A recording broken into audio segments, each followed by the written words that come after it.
நீங்கள் பார்த்து ரசித்துக் கொண்டிருப்பது பந்தல் மீடியா இந்தியா தொலைக்காட்சி.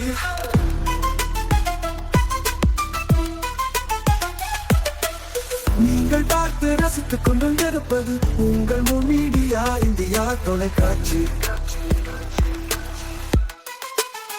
நீங்கள் பார்த்து ரசித்துக் கொண்டிருப்பது உங்கள் மீடியா இந்தியா தொலைக்காட்சி.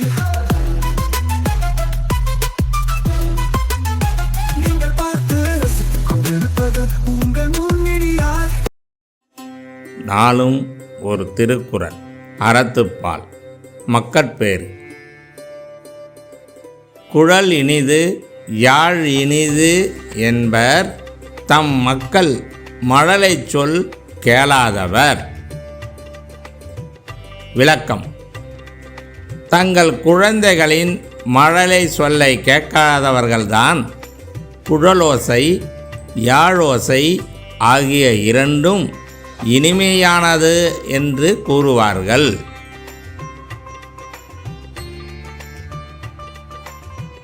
வணக்கம். முன் மீடியா செய்திகளுக்காக உண்ணாமலை சம்பந்தம். இன்றைய முக்கிய செய்திகள். தமிழக அரசு பஸ்களை ஜப்தி செய்ய வந்த நீதிமன்ற அதிகாரிகள். விபத்தில் உயிரிழந்தவருக்கான இழப்பீடு வழங்காததால் நடவடிக்கை.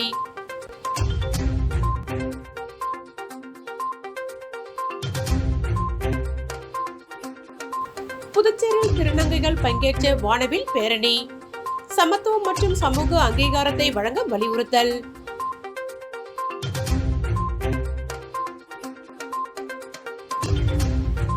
ஆடிப்பெருக்கை முன்னிட்டு காரைக்கால் அரசலாற்றில் ஒன்று கூடிய பெண்கள். காவிரி அன்னைக்கு நன்றி செலுத்தும் வகையில் சிறப்பு வழிபாடு. இனி விரிவான செய்திகள். ஆடிப்பெருக்கை முன்னிட்டு அரசலாற்றங்கரையில் காவிரி அன்னைக்கு சிறப்பு வழிபாடு. திரளான பெண்கள் பங்கேற்பு. ஆடிப்பெருக்கு திருநாளை முன்னிட்டு காரைக்கால் மாவட்டத்தில் அரசலாற்றங்கரையில் திரளான பெண்கள் ஒன்று கூடி காவிரி அன்னைக்கு நன்றி செலுத்தும் வகையில் சிறப்பு வழிபாடுகளில் ஈடுபட்டனர். தமிழர் பாரம்பரியத்தில் நீரின் மகத்துவத்தை போற்றும் திருவிழாவாக கருதப்படும் ஆடிப்பெருக்கு விழா இன்று நாடு முழுவதும் சிறப்பாக கொண்டாடப்பட்டது. இதனையொட்டி காரைக்கால் அரசலாற்றங்கரையில் அதிகாலை முதலே ஏராளமான பெண்கள் குடும்பத்தினருடன் திரண்டனர். காவிரி அணையை போற்றி வரவேற்கும் வகையில் பேரிக்காய், விளாம்பழம், கொய்யாப்பழம், மாம்பழம் உள்ளிட்ட பல்வேறு வகையான பழங்கள், அரிசி, சர்க்கரை மற்றும் பூஜை பொருட்களை கொண்டு வந்து மஞ்சளால் விநாயகர் பிடித்து வைத்து சிறப்பு பூஜைகள் நடத்தினர். தொடர்ந்து காவிரி அன்னைக்கு நன்றி செலுத்தும் அடையாளமாக பழங்கள் மற்றும் படையல் பொருட்களை ஆற்றில் சமர்ப்பித்து வழிபட்டனர். பின்னர் மஞ்சள் தோய்த்த புனித கயிற்றை பெண்கள் ஒருவருக்கொருவர் கட்டிக்கொண்டு வளமும் நலமும் பெருக வேண்டி பிரார்த்தனை செய்தனர். ஆடிப்பெருக்கு நாளில் நதிகளை வழிபடுவதன் மூலம் நீர் வளம் பெருகும் என்றும், திருமணமான பெண்களுக்கு மாங்கல்ய பலம் அதிகரிக்கும் என்றும், திருமணமாகாத பெண்களுக்கு விரைவில் திருமணம் நடைபெறும் என்றும் பாரம்பரிய நம்பிக்கை நிலவி வருவதால் இந்த வழிபாட்டில் ஏராளமான பெண்கள் பக்தியுடன் கலந்து கொண்டனர். விழாவில் கலந்து கொண்ட பெண்கள் காவிரி நீர் ஆண்டுதோறும் வளமாக வந்து விவசாயமும் குடிநீரும் செழிக்க வேண்டும் என்றும், குடும்பத்தில் நலமும் வளமும் நிலைக்க வேண்டும் என்றும் பிரார்த்தனை செய்தனர். கடந்த ஆண்டுகளை விட இந்த ஆண்டு திரளான பெண்கள் பங்கேற்றது விழாவிற்கு மேலும் சிறப்பு சேர்த்தது. புதுச்சேரியில் முதல் முறையாக நடைபெற்ற வானவில் சுயமரியாதை பேரணியில் திருநங்கைகள், LGBTQIA+ சமூகத்தினர் மற்றும் வெளிநாட்டினர் பங்கேற்று தங்களுக்கான உரிமைகள், சமத்துவம் மற்றும் சமூக அங்கீகாரத்தை வலியுறுத்தினர். புதுச்சேரியில் முதல் முறையாக திருநங்கைகள் மற்றும் LGBTQIA+ சமூகத்தினருக்கான வானவில் சுயமரியாதை பேரணி வண்ணமயமாக நடைபெற்றது. இதில் திருநங்கைகள், LGBTQIA+ சமூகத்தினர் மற்றும் வெளிநாட்டினர் உள்ளிட்ட 100க்கும் மேற்பட்டோர் பங்கேற்று தங்களது உரிமைகள் மற்றும் சமத்துவத்தை வலியுறுத்தினர். டாக்டர் ஷீதல் நாயக் தலைமையில் நடைபெற்ற இந்த பேரணியில் திருநங்கைகள் வண்ணமயமான ஆடைகளை அணிந்து தப்பாட்ட இசைக்கு ஏற்ப நடனமாடியபடி உற்சாகமாக ஊர்வலமாக சென்றனர். இந்த நிகழ்வு சமூக ஒற்றுமை, சமத்துவம் மற்றும் பாலின பன்முகத்தன்மையை கொண்டாடும் வகையில் நடைபெற்றது. சுதேசி காட்டன் மில் அருகில் தொடங்கிய பேரணி அலையன்ஸ் பிரான்சிஸ் பள்ளி அருகே நிறைவு பெற்றது. பின்னர் அலையன்ஸ் பிரான்சிஸ் அரங்கில் கலை நிகழ்ச்சிகள் மற்றும் விழிப்புணர்வு நிகழ்ச்சிகள் நடைபெற்றன. நிகழ்ச்சியில் புதுச்சேரியில் திருநங்கைகளுக்கு நலவாரியம் அமைத்தல், அரசு மற்றும் தனியார் துறைகளில் வேலை வாய்ப்பில் இடஒதுக்கீடு வழங்குதல், இலவச வீட்டுமனை வழங்குதல் உள்ளிட்ட நீண்டகால கோரிக்கைகள் வலியுறுத்தப்பட்டன.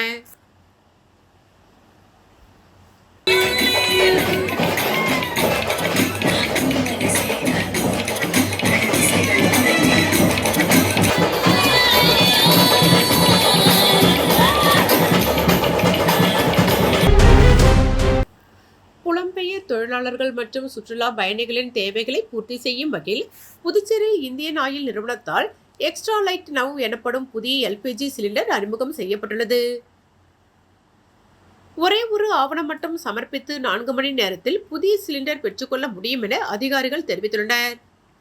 அமெரிக்கா ஈரான் போர் காரணமாக கடந்த 2 மாதங்களுக்கு முன்பு நாடு முழுவதும் சிலிண்டர் தட்டுப்பாடு இருந்த நிலையில் தற்போது சிலிண்டர் விநியோகம் படிப்படியாக சீரமைக்கப்பட்டு வருகிறது. சிலிண்டர் தட்டுப்பாடு ஏற்பட்ட போது 5 கிலோ 10 கிலோ என தற்காலிக சிலிண்டர் விநியோகம் தடைப்பட்ட நிலையில் புலம்பெயர் தொழிலாளர்கள் கடுமையாக பாதிக்கப்பட்டனர். தற்போது அவர்களின் தேவையை பூர்த்தி செய்யும் வகையில் இந்தியன் ஆயில் நிறுவனம் எக்ஸ்ட்ரா லைட் நவ் எனப்படும் புதிய எல்பிஜி சிலிண்டரை அறிமுகம் செய்துள்ளது. பொதுவாக இந்தியாவில் எஃகு உலோகத்தினால் சிலிண்டர் விநியோகம் செய்யப்படும் நிலையில் இந்த வகை சிலிண்டர் ஃபைபர் பிளாஸ்டிக் செய்யப்படுவதால் இந்த சிலிண்டரின் எடையும் குறைவாக இருக்கிறது. சிலிண்டர் பதிவு செய்து ஆவணங்கள் சரிபார்க்கப்பட்டு விநியோகம் செய்ய 10 நாட்கள் ஆகும் நிலையில் எக்ஸ்ட்ரா லைட் நவ் சிலிண்டர் விநியோகத்திற்கு ஏதாவது ஒரு ஆவணத்தை காட்டி 4 மணி நேரத்தில் சிலிண்டர் பெற்றுக்கொள்ளலாம். முதல் முறையாக 10 கிலோ சிலிண்டர் முன்பதிவுக்கு 3161 ரூபாயும் கட்டணமாக நிர்ணயிக்கப்பட்டுள்ளது. இதன் விலை 10 கிலோவிற்கு 1630 என நிர்ணயம் செய்யப்பட்டுள்ளது. இன்று புதுச்சேரியில் எக்ஸ்ட்ரா லைட் நவ் அதே சிலிண்டர் அறிமுகப்படுத்தப்பட்டுள்ள நிலையில் புதுச்சேரிக்கு வரும் சுற்றுலா பயணிகள் மற்றும் புலம்பெயர் தொழிலாளர்கள் இதன் மூலம் பயன்பெறுவார்கள் என தெரிவிக்கப்பட்டுள்ளது. புதுச்சேரியில் நடைபெற்ற அறிமுக நிகழ்ச்சியில் உணவு பாதுகாப்புத்துறை அதிகாரி மாறன், இந்தியன் ஆயில் நிறுவனத்தின் புதுச்சேரி திட்ட செயலாளர் கௌஷிக் பரசுராமன், இந்தியன் சிலிண்டர் முகவர் அக்ஷய் திமோதி மற்றும் இந்தியன் நிறுவனத்தின் திருச்சி மண்டல விற்பனை குழு தலைவர் உள்ளிட்டோர் கலந்து கொண்டு புதிய சேவையை தொடங்கி வைத்தனர். ஃபைபரினால் இந்த சிலிண்டர் வடிவமைப்பு இருந்தாலும் மிகவும் பாதுகாப்பானது என்றும் இதை கையாளுவது மிகவும் எளிமையானது என இந்தியன் ஆயில் நிறுவனம் தெரிவித்துள்ளது. ஏற்கனவே சென்னை, கோவை உள்ளிட்ட நகரங்களில் இந்த வகை சிலிண்டர் அறிமுகம் செய்யப்பட்டுள்ள நிலையில் புதுச்சேரியில் இதன் விநியோகம் தொடங்கியுள்ளது. போர் காரணமாக சிலிண்டர் விநியோகம் காலதாமதம் ஆன நிலையில் தற்போது வீட்டு உபயோக சிலிண்டர் முதல் கடைகளுக்கு விநியோகம் செய்யும் சிலிண்டர்கள் வரை அனைத்தும் வாடிக்கையாளர்களுக்கு பதிவு செய்யும் நேரத்தில் இருந்து 2 நாட்களுக்குள் அனுப்பப்படுவதாக இந்தியன் ஆயில் நிறுவனம் தெரிவித்துள்ளது.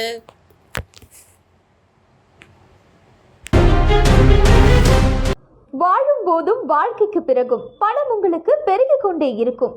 அனைவருக்கும் புதிய வாய்ப்பு. நீங்கள் உழைக்கும் குணம் கொண்டவரா? அப்படியானால் நீங்கள் நேர்மையுடன் முதலீடு இல்லாமல் சம்பாதிக்க அரிய வாய்ப்பை நாங்கள் தருகிறோம்.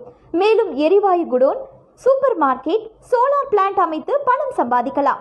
முக்கியமாக முதலீடு இல்லாமல் வருமானம் வரும் வாய்ப்பு. வயது வேறுபாடின்றி, கல்வி தகுதியின்றி அனைவரும் இணைந்து பணம் சம்பாதிக்கலாம். வாருங்கள், LDBS பஜார் உங்களை அன்போடு வரவேற்கிறது. எங்களுடன் இணைந்து நேர்மையான முறையில் பணத்தை சம்பாதியுங்கள்.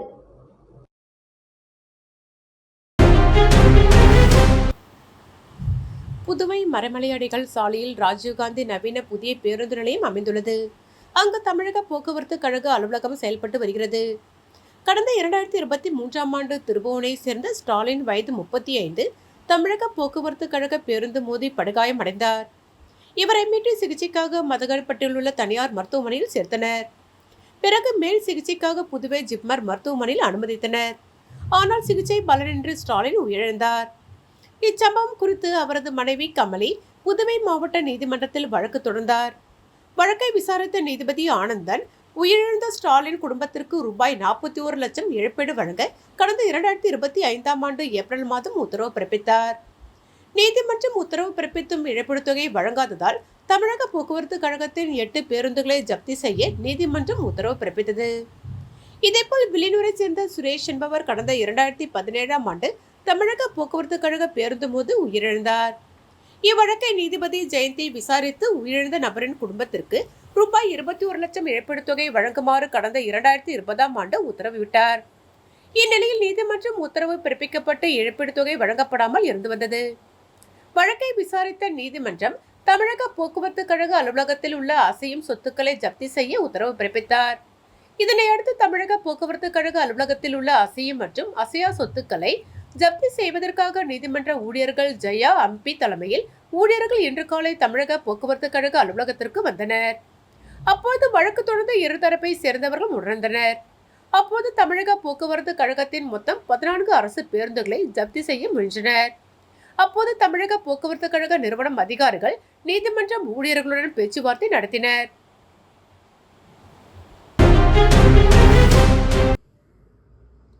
விடுதலை போராட்டத்தில் இலக்கியவாதிகள் பங்களிப்பை போற்ற வேண்டும். பாரதிதாசன் அறக்கட்டளை விழாவில் கோ. பாரதி பேச்சு. புதுச்சேரி பாரதிதாசன் அறக்கட்டளையின் சார்பில் மாதந்தோறும் பாவேந்தர் கலை இலக்கிய திங்கள் விழா பாவேந்தர் பாரதிதாசன் அரசு அருங்காட்சியகத்தில் நடைபெற்று வருகிறது. விடுதலை போராட்டத்தில் புரட்சி கவிஞர் என்ற தலைப்பிலான இந்த மாத விழாவிற்கு அறக்கட்டளை தலைவர் தமிழறிஞர் கோ. பாரதி தலைமை தாங்கி விடுதலை போராட்டத்தில் புரட்சி கவிஞர் என்ற தலைப்பில் பேசினார். அப்பொழுது அவர் பாவேந்தர் பாரதிதாசன் உள்ளிட்ட இலக்கியவாதிகள் இந்திய விடுதலை போராட்டத்தில் தீவிரமாக பங்கேற்றனர். அவர்களின் பங்களிப்பை எண்ணி பார்க்க வேண்டும். விடுதலை போராட்டத்தில் இலக்கியவாதிகளின் பங்களிப்பை மறக்காமல் அனைவரும் போற்ற வேண்டுமென அவர் வலியுறுத்தினார்.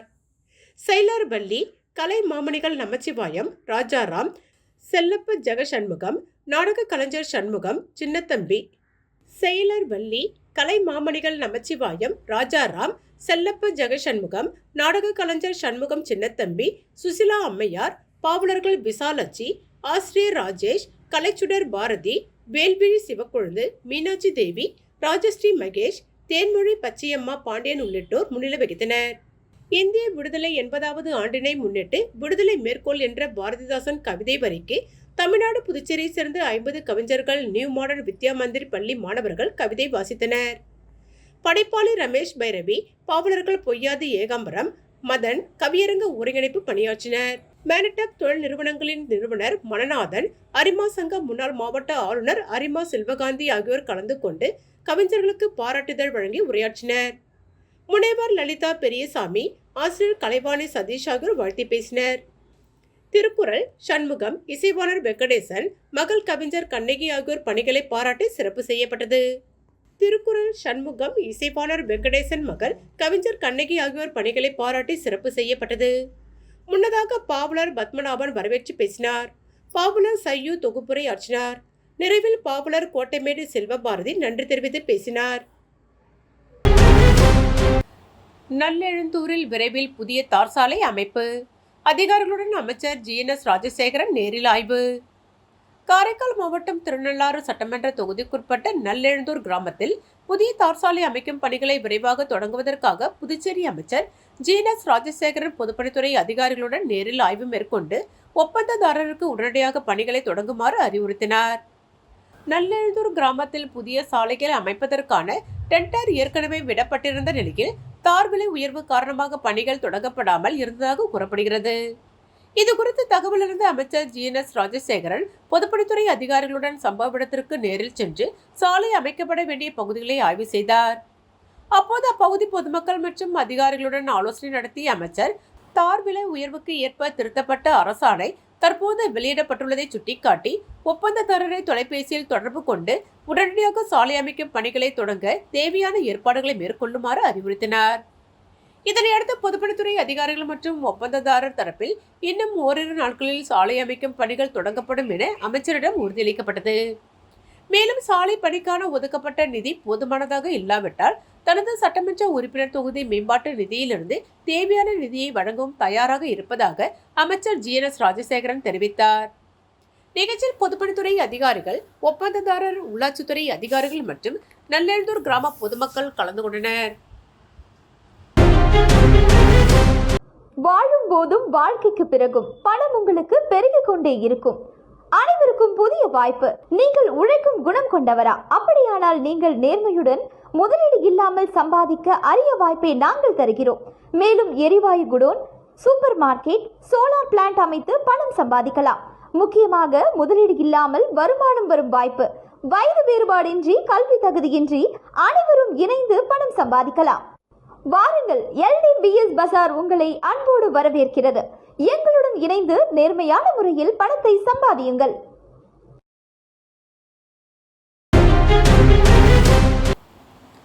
சங்கரன் தொப்பில் குடிநீர் அழுத்த பம்பை திறந்து வைத்தார் MLA TKSM மீனாட்சி சுந்தரம். காரைக்கால் மாவட்டம் நிரவி திருப்பட்டினம் சட்டமன்ற தொகுதிக்குட்பட்ட விழுதியூர் சங்கரன் தொப்பு பகுதியில் பொதுமக்களின் நீண்ட நாள் குடிநீர் தேவையை பூர்த்தி செய்யும் வகையில் பொதுப்பணித்துறை சார்பில் அமைக்கப்பட்ட குடிநீர் அழுத்த பம்பை தொகுதி சட்டமன்ற உறுப்பினர் TKSM மீனாட்சி சுந்தரம் பொதுமக்கள் பயன்பாட்டிற்காக திறந்து வைத்தார். அப்பகுதியில் குடிநீர் விநியோகம் சீராக கிடைக்க வேண்டும் என்ற பொதுமக்களின் நீண்ட நாள் கோரிக்கையை தொடர்ந்து பொதுப்பணித்துறை மூலம் குடிநீர் அழுத்த பம்ப் அமைக்கும் பணி மேற்கொள்ளப்பட்டது. பணிகள் நிறைவடைந்ததை தொடர்ந்து இன்று நடைபெற்ற நிகழ்ச்சியில் சட்டமன்ற உறுப்பினர் TKSM மீனாட்சி சுந்தரம் புதிய குடிநீர் அழுத்த பம்பை திறந்து வைத்து பொதுமக்களின் பயன்பாட்டிற்கு அர்ப்பணித்தார். அப்போது பேசிய அவர், தொகுதி மக்களின் அடிப்படை தேவைகளை நிறைவேற்றும் பணிகளுக்கு தொடர்ந்து முன்னுரிமை அளிக்கப்படும் என்றும் குடிநீர் சாலை உள்ளிட்ட அடிப்படை வசதிகளை மேம்படுத்த தேவையான அனைத்து நடவடிக்கைகளும் மேற்கொள்ளப்பட்டு வருவதாக தெரிவித்தார். இந்நிகழ்ச்சியில் பொதுப்பணித்துறை கண்காணிப்பு பொறியாளர் சந்திரசேகர், செயற் பொறியாளர் மாலைமணி, இளநிலை பொறியாளர் ஜெய்சங்கர், நிரவி கொம்பியன் பஞ்சாயத்து ஆணையர் துரைராஜ், பொதுப்பணித்துறை அலுவலர்கள், பொதுமக்கள் மற்றும் பாஜக நிர்வாகிகள் கலந்து கொண்டனர். நிகழ்ச்சிக்கான ஏற்பாடுகளை பாஜக மாநில செயற்குழு உறுப்பினர் MSN பழனி செய்திருந்தார். ஊசுடு MLA கார்த்திகேயன் பிறந்தநாள். 10 கண்ணு அலுவலகத்தில் நலத்திட்ட உதவிகள் அன்னதானத்துடன் வெகு சிறப்பாக கொண்டாடப்பட்டது. புதுச்சேரி மாநிலம் ஊசுடு சட்டமன்ற தொகுதிக்குட்பட்ட 10 கண்ணு சட்டமன்ற உறுப்பினர் அலுவலகத்தில் சட்டமன்ற உறுப்பினர் கார்த்திகேயன் பிறந்தநாள் விழா கேக்கு வெட்டி நலத்திட்ட உதவிகள் மற்றும் அன்னதானம் வழங்கி வெகு விமர்சையாக கொண்டாடப்பட்டது. சட்டமன்ற உறுப்பினர் கார்த்திகேயனின் பிறந்தநாளை முன்னிட்டு அவரது ஆதரவாளர்கள் கடந்த ஒரு வாரமாக தொகுதியின் பல்வேறு பகுதிகளில் அன்னதானம் மற்றும் நலத்திட்ட உதவிகளை வழங்கி சமூக நல நிகழ்ச்சிகளை நடத்தி வருகின்றனர். அதன் ஒரு பகுதியாக சட்டமன்ற உறுப்பினர் அலுவலகத்தில் நடைபெற்ற பிறந்தநாள் விழாவில் கார்த்திகேயன் பொதுமக்கள் முன்னிலையில் கேக்கு வெட்டி தனது பிறந்தநாளை கொண்டாடினார். தொடர்ந்து காங்கிரஸ் கட்சியினர் மற்றும் கூட்டணி கட்சி நிர்வாகிகள், தொண்டர்கள் உள்ளிட்ட ஏராளமானோர் ஆளுயர மாலைகள் அணிவித்து இனிப்புகள் வழங்கி தங்களது பிறந்தநாள் வாழ்த்துக்களை தெரிவித்தனர். இந்நிகழ்ச்சியில் முன்னாள் சட்டமன்ற உறுப்பினர்கள், முன்னாள் அமைச்சர்கள், காங்கிரஸ் கட்சி நிர்வாகிகள் மற்றும் முக்கிய பிரமுகர்கள் கலந்து கொண்டு கார்த்திகேயனுக்கு பொன்னாடை அணிவித்து பூச்செண்டு மற்றும் பழக்கூடைகளை வழங்கி வாழ்த்து தெரிவித்தனர்.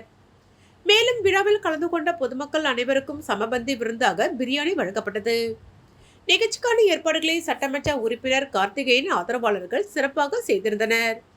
இதில் ஏராளமான பொதுமக்கள் கலந்து கொண்டு பிறந்தநாள் விழாவை உற்சாகமாக கொண்டாடினர்.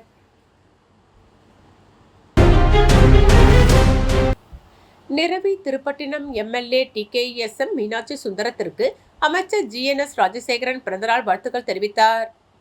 காரைக்கால் மாவட்டம் நிரவி திருப்பட்டினம் சட்டமன்ற தொகுதியின் சட்டமன்ற உறுப்பினர் TKSM மீனாட்சி சுந்தரத்தின் பிறந்தநாளை ஒட்டி புதுச்சேரி அமைச்சர் GNS ராஜசேகரன் நேரில் சந்தித்து பிறந்தநாள் வாழ்த்துக்கள் தெரிவித்தார். நிரவி பகுதியில் உள்ள சட்டமன்ற உறுப்பினர் TKSM மீனாட்சி சுந்தரத்தின் இல்லத்தில் நடைபெற்ற பிறந்தநாள் நிகழ்ச்சியில் கலந்து கொண்ட அமைச்சர் GNS ராஜசேகரன் அவருக்கு சால்வை அணிவித்து பூங்கொத்து வழங்கி நீண்ட ஆயுளும் மக்கள் பணியில் தொடர்ந்து சிறந்து விளங்கவும் வாழ்த்து தெரிவித்தார். தொடர்ந்து இருவரும் சிறிது நேரம் கலந்துரையாடினர். பிறந்தநாளை ஒட்டி கட்சி நிர்வாகிகள், ஆதரவாளர்கள் மற்றும் பொதுமக்கள் சட்டமன்ற உறுப்பினரை நேரில் சந்தித்து வாழ்த்துக்களை தெரிவித்தனர். நிகழ்ச்சியில் பாஜக மாவட்ட தலைவர் முருகதாஸ், கட்சி நிர்வாகிகள் மற்றும் ஏராளமான பாஜக தொண்டர்கள் கலந்து கொண்டு சட்டமன்ற உறுப்பினருக்கு பிறந்தநாள் வாழ்த்துக்களை தெரிவித்தனர். மீண்டும் இன்றைய முக்கிய செய்திகள். தமிழக அரசு பஸ்களை ஜப்தி செய்ய வந்த நீதிமன்ற அதிகாரிகள். விபத்தில் உயிரிழந்தவருக்கான இழப்பீடு வழங்காததால் நடவடிக்கை.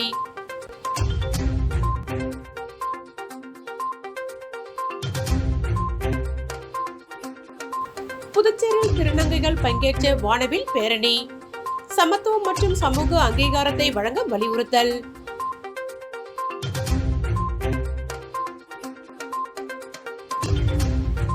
ஆடிப்பெருக்கை முன்னிட்டு காரைக்கால் அரசலாற்றில் ஒன்று கூடிய பெண்கள். காவிரி அன்னைக்கு நன்றி செலுத்தும் வகையில் சிறப்பு வழிபாடு.